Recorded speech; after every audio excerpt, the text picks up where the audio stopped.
नमस्कार, स्वागत है आप सभी का किराड़ू क्लासेस के इस बेहतरीन यूट्यूब चैनल पे। मैं विष्णु कुमार आप सभी का तहे दिल से स्वागत करता हूँ डेली करंट न्यूज के इस सेशन के अंदर। तो आज हम बात करेंगे महान बौद्ध स्थलों में से एक चर्चा के अंदर। अब जो बौद्ध स्थल है उनके अंदर से एक स्थल ऐसा है साथियों जो अभी फिलहाल चर्चा के अंदर है। अब वो स्थल चर्चा के अंदर क्यों है इसके बारे में चर्चा करेंगे और साथ ही हम बौद्ध धर्म के बारे में जानकारी प्राप्त करने जा रहे हैं। और जो साथी किराड़ो क्लासेस के इस यूट्यूब चैनल पर नए आए वह चैनल को सब्सक्राइब कर लीजिएगा और बेल आइकन को प्रेस कर दीजिएगा जिससे आने वाले प्रोग्राम का नोटिफिकेशन आपको प्राप्त हो सके। तो बात करें महान बौद्ध स्थलों में से एक चर्चा में है। अब कौन सा चर्चा के अंदर है और क्यों है उसके बारे में बात करें।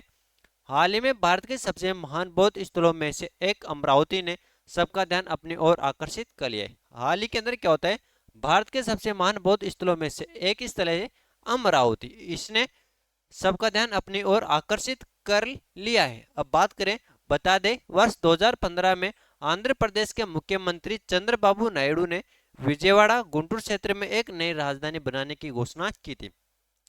वर्ष 2015 के अंदर आंध्र प्रदेश के मुख्यमंत्री थे चंद्रबाबू नायडू। इन्होंने विजयवाड़ा गुंटूर क्षेत्र में एक नई राजधानी बनाने की घोषणा की थी। तब उन्होंने इसका नाम लंबे समय से लुप्त बौद्ध केंद्र अमरावती के नाम पर रखने का फैसला किया था। अब बात करेंगे हम अमरावती और आंध्र बौद्ध धर्म के बारे में।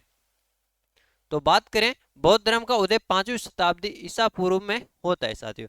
जो बौद्ध धर्म है इसका उदय 5वीं शताब्दी ईसा पूर्व के अंदर होता है और दक्षिणी बिहार के पूर्वी गंगा मैदान में स्थित मगध के प्राचीन साम्राज्य में हुआ था। जो बौद्ध धर्म है इसका उदय 5वीं शताब्दी के अंदर होता है और दक्षिणी बिहार के पूर्वी गंगा का मैदान है वहां पर मगध के प्राचीन साम्राज्य के अंदर बौद्ध धर्म का उदय हुआ था। बता दें बौद्ध धर्म कृष्णा नदी घाटी आंध्र क्षेत्र में काफी पहले ही पहुंच गया था। जो बौद्ध धर्म है ये कृष्णा नदी घाटी और आंध्र प्रदेश में काफी समय पहले यहाँ पर आ गया था साथियों। हालांकि आंध्र बौद्ध धर्म को वास्तविक प्रोत्साहन 3री शताब्दी ईसा पूर्व में मिला जब सम्राट अशोक ने इस क्षेत्र में एक विशाल शिलालेख स्थापित किया था। जो बौद्ध धर्म है इसके बारे में बात करें अपन, जो आंध्र बौद्ध धर्म है इसको वास्तविक प्रोत्साहन 3री शताब्दी ईसा पूर्व में मिला था जब अपने भारत के अंदर अशोक सम्राट ने इस क्षेत्र में एक शिलालेख स्थापित किया था। फिर इसके बाद बौद्ध धर्म इस क्षेत्र में लगभग 6 शताब्दियों तक फलता फूलता रहा। जो बौद्ध धर्म है इस क्षेत्र के अंदर लगभग 6 शताब्दियों तक फलता फूलता रहा है साथियों। फिर आगे बात करें अपन, वही अमरावती, नागार्जुन कोंडा, जगयापेटा, सालीहुंडम और संकरम जैसे अलग अलग स्थलों में धर्म 14वीं शताब्दी ईस्वी पूर्व तक बना रहा। अब बात करेंगे बौद्ध धर्म के बारे में। बौद्ध धर्म भारत में 2600 पूर्व पहले एक ऐसी जीवन पद्धति के रूप में शुरू हुआ था जिससे व्यक्ति को बदलने की क्षमता थी। जो बौद्ध धर्म है अपने भारत के अंदर 2600 वर्ष पहले एक ऐसी जीवन पद्धति के रूप में शुरू हुआ था जिसके अंदर व्यक्ति को बदलने की क्षमता थी साथियों। वह दक्षिणी और दक्षिणी पूर्वी एशियाई देशों के महत्वपूर्ण धर्मों में से एक है। जो बौद्ध धर्म है ये दक्षिण और दक्षिणी पूर्वी एशिया देशों में महत्वपूर्ण धर्मों में से एक है साथियों। फिर बात करें, यह धर्म अपने संस्थापक सिद्धार्थ गौतम जिनका जन्म लगभग 563 ईसा पूर्व में हुआ था उनकी शिक्षाओं और जीवन के अनुभव पर आधारित है। जो बौद्ध धर्म है ये इनके संस्थापक थे सिद्धार्थ गौतम। सिद्धार्थ गौतम के जीवन जन्म हुआ था लगभग 563 ईसा पूर्व में। जो उनकी शिक्षा हुई थी यानी जो सिद्धार्थ गौतम थे उनकी शिक्षा और जीवन के अनुभवों पर आधारित है बौद्ध धर्म। फिर आगे बात करें अपन, उनका जन्म शाक्य वंश में हुआ था। जो बौद्ध सिद्धार्थ हैं उनका जन्म शाक्य वंश के अंदर होता है और शाही परिवार में होता है। शाक्य वंश के शाही परिवार के अंदर हुआ था और कहाँ पे हुआ था, जो कपिल वस्तु लुम्बिनी भारत नेपाल सीमा के पास स्थित है साथियों, वहां पर इनका जन्म हुआ था। लगातार 49 दिनों के ध्यान के बाद गौतम को बिहार के बोध गया नामक गांव में एक पीपल के पेड़ के नीचे बोधि ज्ञान की प्राप्ति हुई थी।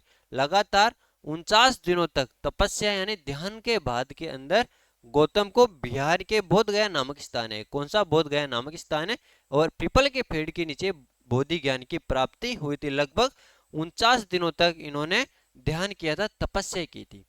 फिर बता दें कि 483 ईसा पूर्व में 80 वर्ष की आयु में उत्तर प्रदेश के कुशीनगर नामक स्थान पर उनकी मृत्यु हो गई थी साथियों।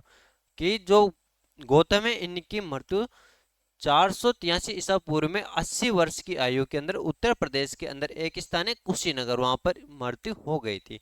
इस घटना को महापरिनिर्वाण की घटना कहा जाता है। जो भगवान गौतम है, गौतम की मृत्यु हुई ना, तो इसकी इस घटना को महापरिनिर्वाण के नाम से जाना जाता है। फिर बात करें बौद्ध धर्म के मुख्य शिक्षाएं, चार आर्य सत्य या चार सचिन और अष्टांगिक मार्ग या अष्टांगिक मार्ग की मूल अवधारणा में समाहित है। अब बात करें चार आर्य सत्य कौन कौन से। चार आर्य सत्यों में से एक है दुख, दुख समुदाय, दुख निरोध और दुख निरोध मार्ग। ये चार आर्य सत्य साथियों, इनको आपको याद रखना है। फिर आगे बात करें अपन अष्टांगिक मार्ग, इसमें ज्ञान, आचरण और ध्यान संबंधी प्रथाओं से संबंधित विभिन्न परस्पर जुड़ी गतिविधियां शामिल है। अब अष्टांगिक मार्ग कौन कौन सी उसके बारे में बात करें। एक है सम्यक दृष्टि, सम्यक संकल्प, सम्यक वाक, सम्यक कर्मांत, सम्यक आजीव, सम्यक व्यायाम, सम्यक स्मृति और सम्यक समाधि। ये अष्टांगिक मार्ग है जो बौद्ध धर्म से संबंधित है। बिल्कुल, तो सभी साथियों का यहाँ तक के लिए बहुत बहुत धन्यवाद। Thank you, all the best. जय हिंद, जय भारत। मिलते हैं फिर एक करंट न्यूज के साथ। धन्यवाद साहब।